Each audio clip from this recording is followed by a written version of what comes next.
El 26 de octubre de 1997, cerca de 10 millones de colombianos votaron el mandato por la paz. ¿Y a ti, se te ha olvidado algo? Reconoce tu historia. Bogotá, Ciudad Memoria. Escúchanos todos los sábados de 11:30 a 12 del día. En la UD 90.4 FM Estéreo. La verdadera alternativa de la radio.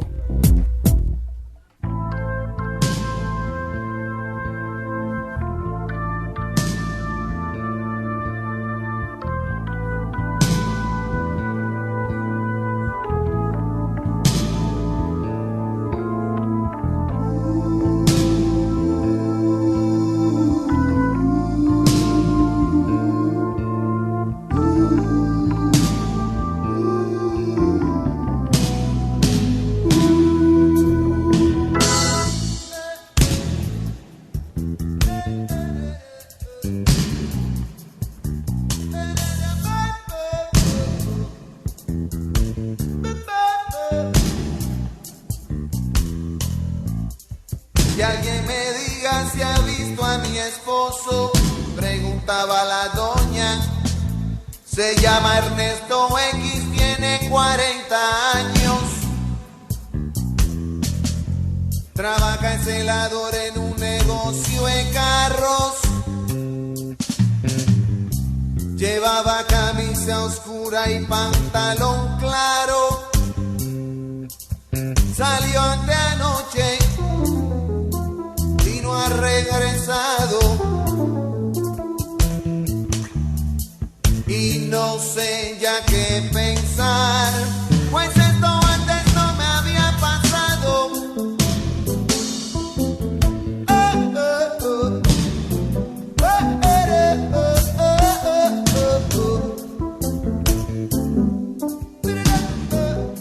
Muy buenos días a todos los oyentes de la U 90.4 FM Estéreo. Estamos saludando, dando comienzo al programa Bogotá, Ciudad Memoria, transmitido por la U 90.4 FM Estéreo, la emisora de la Universidad Distrital Francisco José de Caldas, la verdadera alternativa de la radio.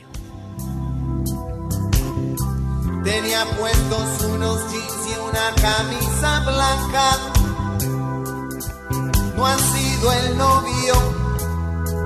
El tipo está en su casa. Saludamos a los que están conectados a través de nuestras redes sociales, la U 90.4 FM Estéreo, a través del Facebook, siguiéndonos también a través de internet por nuestra página en internet laud.udigital.edu.co y a través de nuestro Facebook Laud Estéreo. Con esta canción de Rubén Blades damos la bienvenida a nuestro programa del día de hoy, Bogotá, Ciudad Memoria, y hoy haremos memoria de un evento que ocurrió hace 27 años, 1985, un 6 de noviembre, la toma del Palacio de Justicia. Y tenemos como invitado a Antonio González Carrizosa, quien es uno de los miembros del Centro de Memoria. Antonio, muy buenos días. Buenos días, Alfredo, y buenos días a todas las compañeras y compañeros de la UD Radio. Muchísimas gracias nuevamente por estar aquí con nosotros, de hacer un poco de memoria, que es la idea de este programa. Hablemos de la toma del Palacio de Justicia, ese trágico 6 de noviembre que se convirtió 7 de noviembre, fueron casi 24 horas largas de la toma del Palacio de Justicia. ¿Qué pasó ese 6 de noviembre de 1985, Antonio? Bueno, por todo lo que se conoce y los que vivimos ese hecho presente, el M-19 intentó hacer un juicio al presidente del momento, Belisario Betancur, por el incumplimiento que había tenido, según ellos, de los acuerdos de paz, de los acuerdos de tregua que se habían firmado en 1984. Ellos consideraron que el presidente le había fallado al país y consideraron que era necesario darle a conocer al país la verdad sobre el por qué había fracasado o iba rumbo al fracaso esos acuerdos que se habían firmado en 1984. Para eso entonces optaron por hacer un operativo se tomaron el Palacio de Justicia, pretendieron desde el Palacio de Justicia hacerle un juicio al presidente, y para ello pues retuvieron a todas las personas que estaban allí en ese momento en el Palacio de Justicia.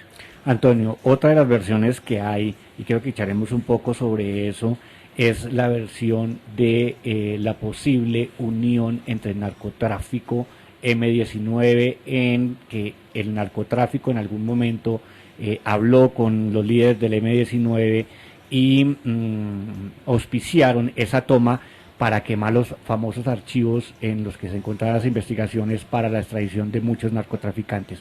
Hablemos de ese punto, que es otro tema, otra historia que se teje alrededor de la toma del Palacio de Justicia.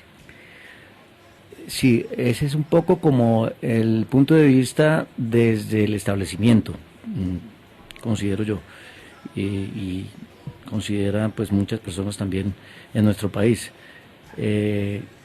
Pero lo que sí es cierto es que en el Palacio, en la sede del Palacio de Justicia y en el Consejo de Estado y en toda esta parte de la rama del Poder Judicial, lo que reposaban era una serie de archivos en los cuales había una cantidad de procesos que estaban, mediante los cuales estaban siendo juzgados una cantidad de militares por desapariciones, por torturas, por genocidios. Entonces, más bien hay que ver esta otra cara de la verdad, digamos.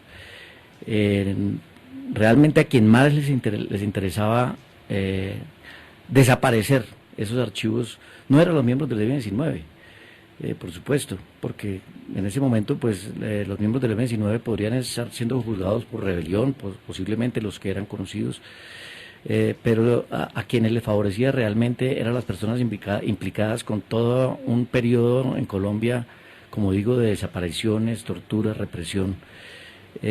Entonces se ha querido, por parte de algunos sectores del establecimiento, se ha querido como enlodar un poco la verdad al respecto de la acción del Palacio de Justicia, y pretendiendo mostrar a la M-19 como una organización que le estaba haciendo un favor, y en esos términos se ha presentado inclusive últimamente un favor a Pablo Escobar y a los cárteles del narcotráfico. Es posible que digamos, coincidieran intereses entre el M-19 y el grupo de narcotraficantes que temía ser extraditado hacia los Estados Unidos, en el sentido en que el M-19, por convicción política, consideraba que la extradición, que a los nacionales, a los colombianos, debían de ser juzgados por las autoridades colombianas. Entonces ese era el interés, y era un poco, digamos, como la posición realmente frente a la extradición.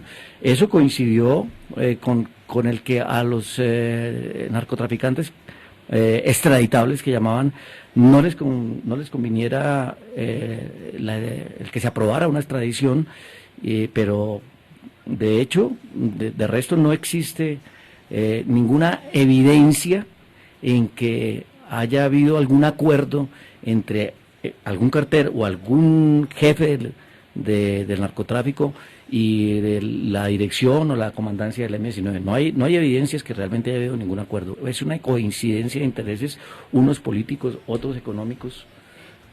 Desde así lo vemos desde ese punto de vista. Ahí, durante la toma del Palacio de Justicia, ese 6 y ese 7 de noviembre del 85, se vieron una fuerza de poderes, por parte del Estado, en cabeza del Ejército. Se vio también la fuerza que quiso imponer el M-19 al secuestrar aproximadamente unas 350 personas que se encontraban en el Palacio de Justicia, para buscar y hacerle ese juicio político al gobierno nacional. ¿En qué momento se pierde, haciendo un poquito de memoria como es este programa, se pierde ese vacío o se llega a ese vacío de presidente dentro de esta toma. Se habla de que hubo un pequeño golpe de Estado al presidente Belisario Betancur. Si yo, hablando muchas veces sobre el tema, digo que no hubo un golpe de Estado, sino que hubo muchos golpes, que eso fueron golpes tras golpes, porque prácticamente eso fue una anarquía. Los militares, entre ellos las fuerzas militares, la fuerza de policía que intervinieron en la retoma del palacio, lo hicieron cada quien lo hizo como pensando en sí mismo, en su cuerpo, en la responsabilidad que tenía con su cuerpo militar, y no hubo ningún tipo de coordinación. Entonces cada quien actuó como quiso, ¿sí?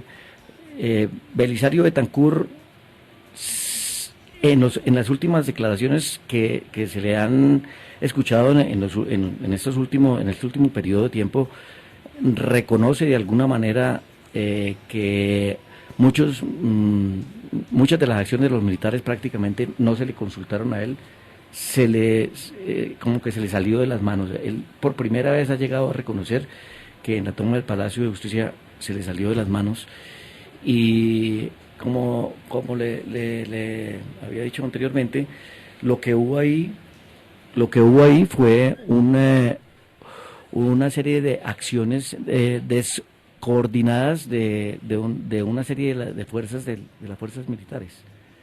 Dentro de todo lo que se vino dando, cuando ya empieza el ejército a utilizar fuego contra el Palacio de Justicia, cuando empezamos a ver por las imágenes de televisión que nos mostraban los noticieros en ese momento, porque cabe anotar que la ministra de ese entonces, Noemí Sanín, prohibió la transmisión en ese momento en directo, más bien mandó a un partido de fútbol que estaba realizando en ese momento aquí en el Estadio El Campín.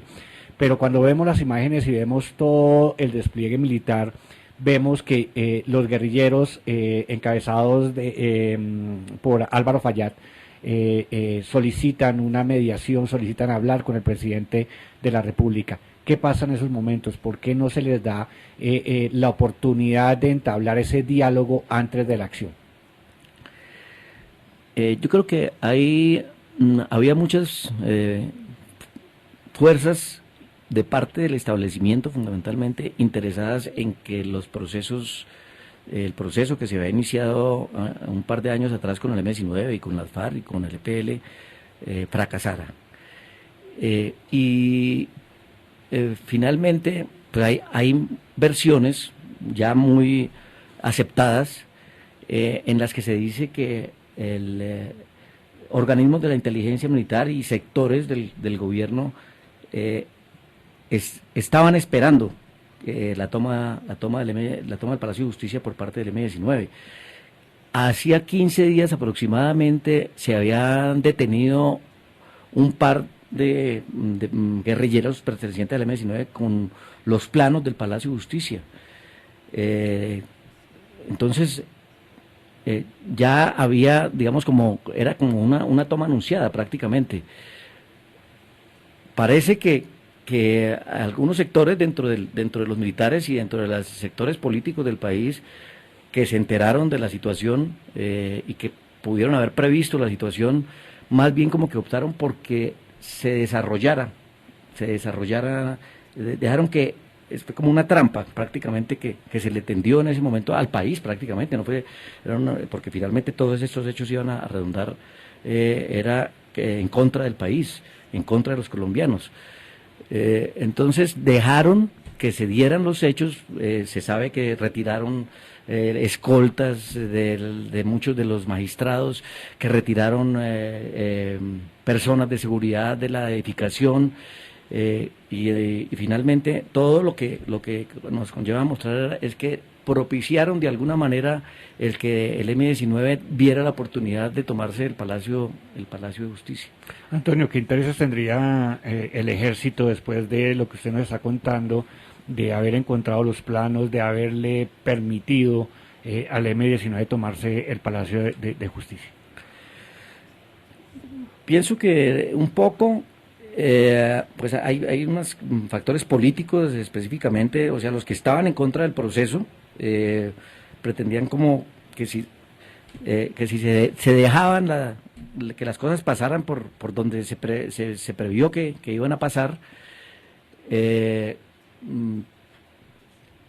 le iba a generar un problema a Belisario Betancur. Nosotros, Belisario Betancur, entre otras cosas, también últimamente lo que reconoció es que una falla dentro del proceso de negociación fue no haber tenido, no haber dialogado más con las fuerzas militares, haber hecho una labor como pedagógica con las fuerzas militares, porque pues de hecho las fuerzas militares se supone que él es el comandante y tienen que obedecerle, pero reconoce que faltó como un mayor diálogo, como una mayor participación de las fuerzas militares en el manejo del proceso de paz. Los militares estaban, muchos sectores del ejército y jerarquías del ejército estaban muy descontentos, entonces de alguna manera a ellos les convenía de que ese proceso fracasara y era como casi como que por un lado era como un cobro de cuentas también a la presidencia, el dejar que hubieran sucedido las cosas como sucedieron. Está el otro elemento al que me referí también en un comienzo, de los archivos en los cuales se seguían procesos a militares por una serie de violaciones de los derechos humanos, y también como los intereses ya de algunos militares, pues que pensando en que debían de retomarse, o sea, que su deber era reaccionar ya militarmente y recuperar el palacio. Entonces recuperaron el palacio, pero hay digamos como una sensación y una percepción de que finalmente lo que se impuso con los hechos del Palacio de Justicia fue la voluntad de arrasamiento del Palacio de Justicia. Y yo no creo que las personas del M-19 hubieran entrado al Palacio de Justicia con la intención de que los mataran o de que fueran a arrasar el palacio, todo menos eso.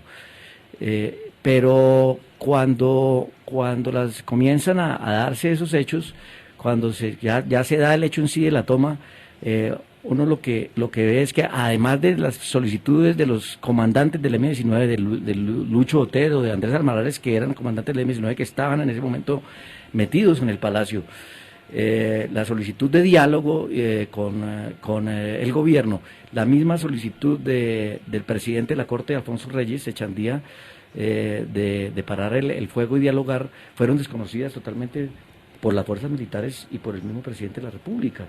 Y lo que se impuso fue el arrasamiento finalmente del Palacio de Justicia. Todo el tiempo ellos, desde que se inició la toma, como a las 11 de la mañana, 11:30 de la mañana, estuvieron diciendo que ya iban a recuperar el Palacio de Justicia. Y resulta que la toma duró 27 horas. ¿Sí? Cada rato decían que ya esa situación se iba a resolver, y realmente la situación se resolvió fue hasta que salieron los que pudieron salir vivos y terminaron muertos finalmente la cantidad de gente que murió en el Palacio de Justicia, y el palacio totalmente arrasado. ¿Sí? Y el palacio salió arrasado no fue por el ataque de los miembros del M-19, fue por las acciones por las que optaron las fuerzas militares. Bueno, ya vamos a seguir hablando con usted, Antonio, porque quiero que le hagamos un poquito de memoria a nuestros oyentes y le contemos a los oyentes qué sucedió entre esas 11 de la mañana del 6 de noviembre y el 7 de noviembre, 27 horas que duró la toma del Palacio de Justicia. Olvido.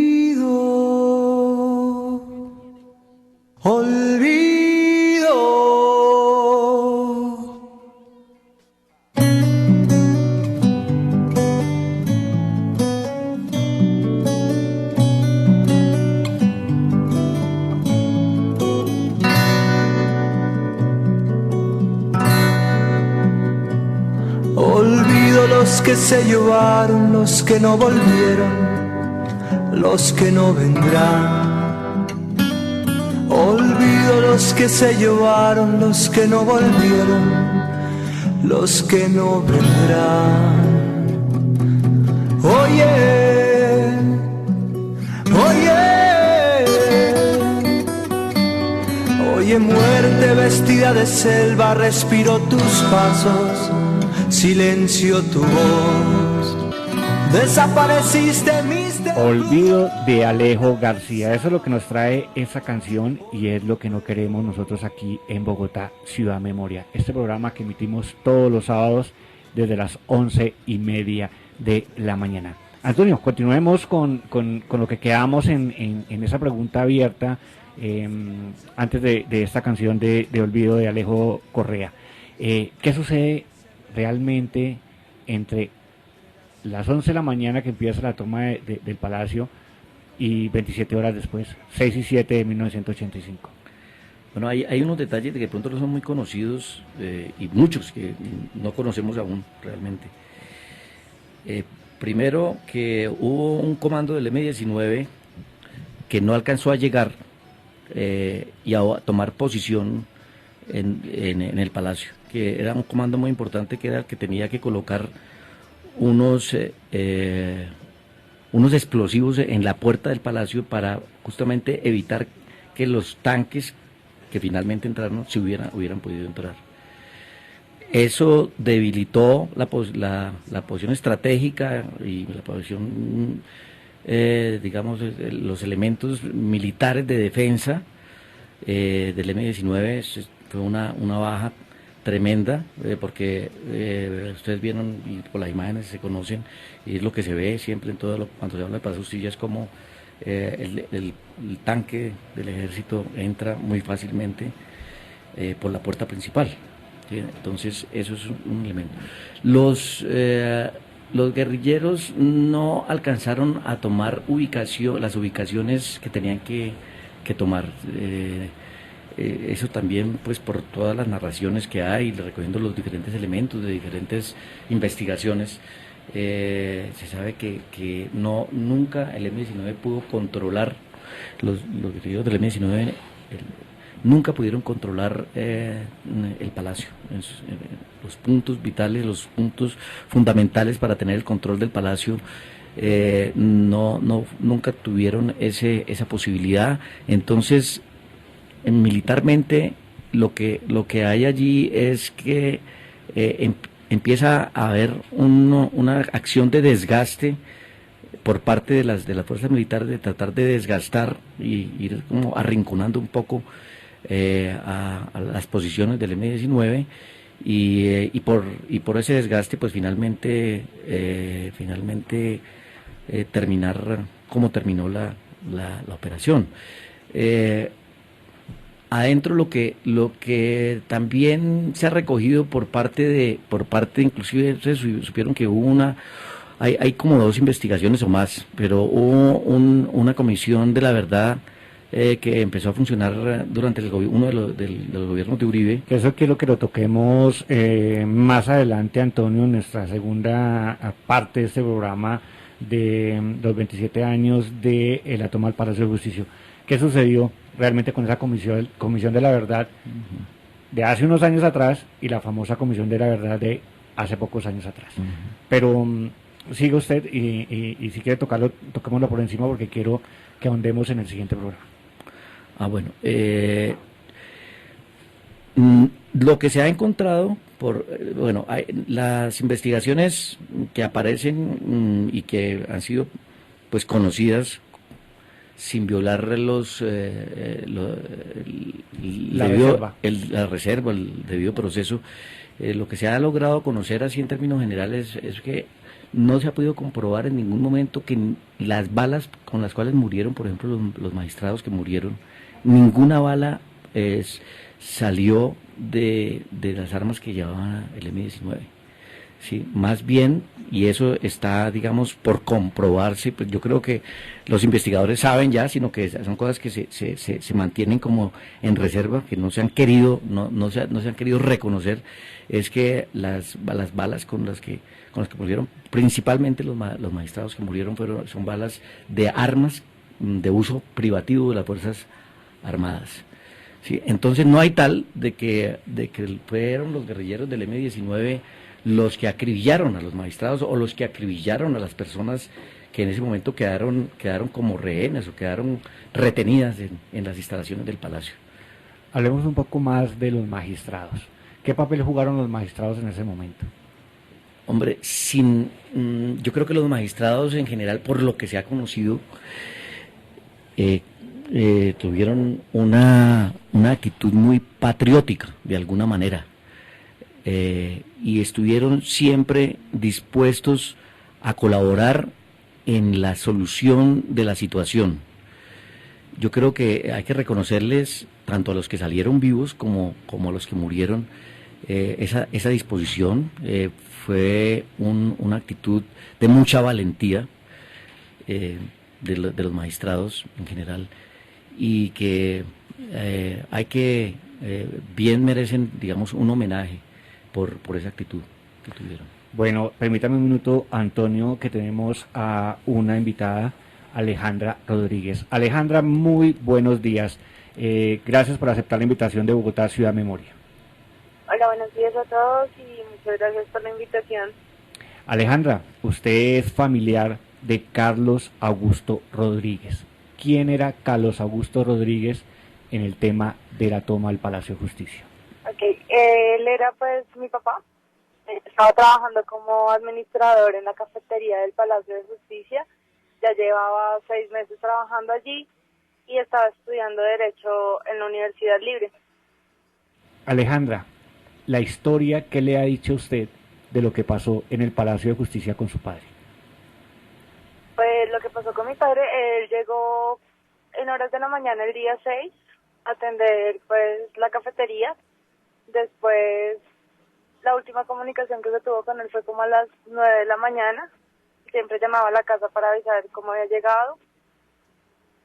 Después pues, no volvimos a saber nada hasta el momento en el que se vio el video, en el que él sale, que es conducido desde la entrada del Palacio de Justicia hasta la Casa Museo de Florero.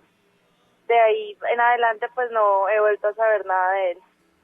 Después de esas imágenes que se logran ver a través de los diferentes medios de comunicación cuando su padre sale después de la retoma del Palacio de Justicia, ¿qué les dice a ustedes el gobierno nacional? ¿Qué les dice a ustedes las fuerzas militares?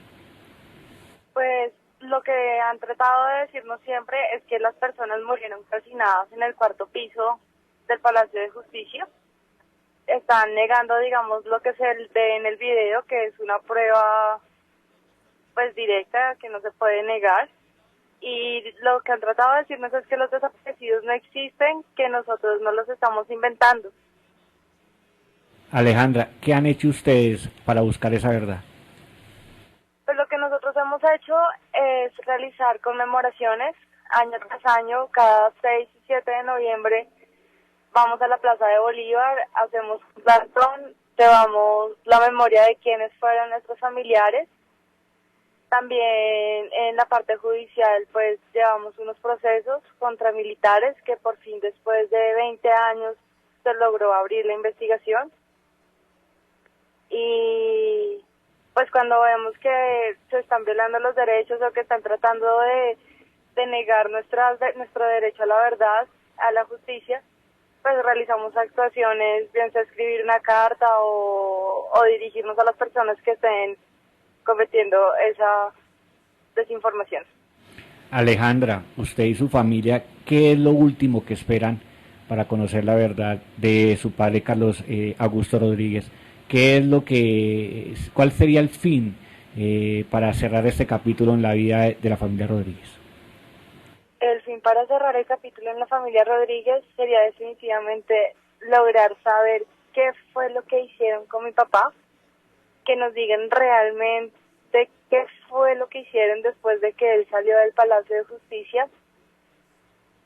Realmente tener o no sus restos es algo secundario, porque si tú sabes qué le pasó a tu ser querido, puedes elaborar un duelo. Y también quede como enseñanza para el mundo entero estas cosas para que no se vuelvan a repetir. Alejandra Rodríguez, muchísimas gracias por aceptar la invitación de Bogotá Ciudad Memoria. Muchísimas gracias a ustedes y que tengan un feliz día. Muchísimas gracias, Alejandra. Antonio, ahí escuchábamos a Alejandra Rodríguez, la hija de Carlos Augusto Rodríguez.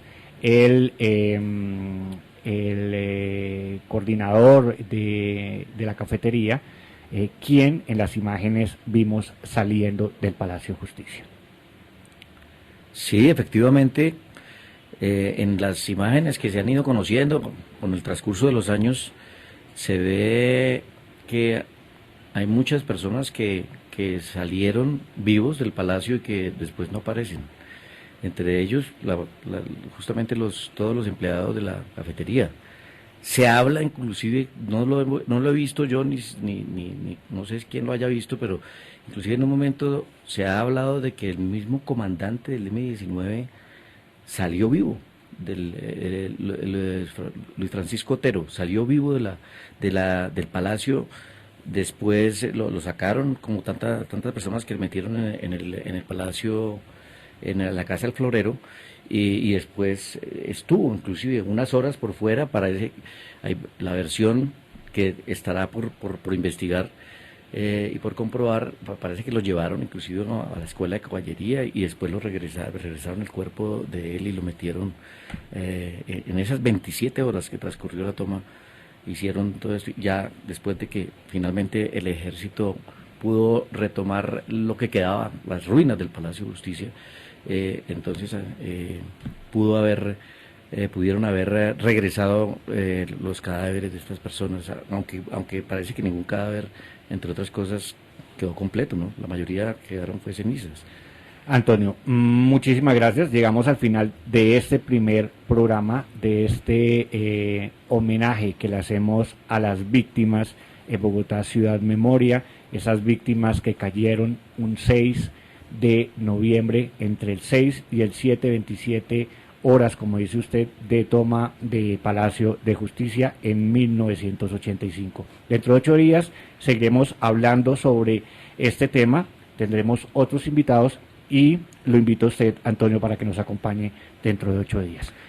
Señor Dani Tamayo, muchísimas gracias por acompañarme el día de hoy. Volveremos a encontrarnos con todos los oyentes a partir de las 11:30 de la mañana el próximo sábado. Durante el proceso electoral de 1990 fueron asesinados 3 candidatos presidenciales. ¿Y a ti se te ha olvidado algo? Reconoce tu historia. Bogotá Ciudad Memoria. Escúchanos todos los sábados de 11:30 a 12 del día. En la UD 90.4 FM Estéreo. La verdadera alternativa de la radio.